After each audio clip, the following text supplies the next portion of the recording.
മക്കൾ തെർമോഡൈനാമിക്സിൽ ഒരു ക്വസ്റ്റ്യൻ ആണ് നമ്മൾ അടുത്ത് നോക്കാനായിട്ട് പോകുന്നത്. പി വി ഡയഗ്രം, ഡിഫറെൻറ്റ് പ്രോസസ്സുകളുടെ പി വി ഡയഗ്രമാണ് നിങ്ങളിവിടെ കണ്ടുകൊണ്ടിരിക്കുന്നത്.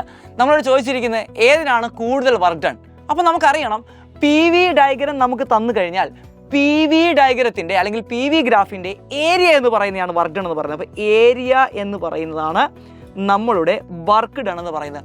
അപ്പോൾ ഈ ഗ്രാഫിൽ 4 ഗ്രാഫാണ് ഇവിടെ തന്നിരിക്കുന്നത് അല്ലേ. എന്തിനാണ് isothermal, isobaric, isochoric, adiabatic process.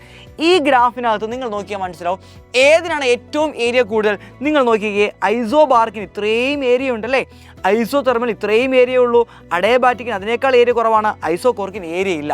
അപ്പോൾ നമുക്ക് പറയാൻ പറ്റുന്നതാണ് ആർക്കാണ് ഏറ്റവും കൂടുതൽ വർക്ക് ഡൺ എന്ന് പറയുന്നത്, ഐസോബാറിക് പ്രോസസ്സ്. അതിനുശേഷം ആർക്കാണ് മക്കൾ അതിനുശേഷം കുറവുള്ള ആർക്കാണ്, ഐസോതെർമൽ. അതിനുശേഷം അഡയബാറ്റിക്. ഏറ്റവും വർക്ക് ഡൺ 0 എന്ന് പറയുന്നത് ആർക്കായിരിക്കും, അത് നമ്മുടെ സ്വന്തം ഐസോകോറിക് പ്രോസസ്സിനായിരിക്കും. വർക്ക് ഡൺ എന്തായിരിക്കും, 0 ആയിരിക്കും.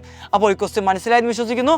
അപ്പോൾ ലൈക്ക് ചെയ്യാനും ഷെയർ ചെയ്യാനും മറക്കരുത്. അപ്പോൾ അടുത്ത വീഡിയോ കാണാം. Bye bye.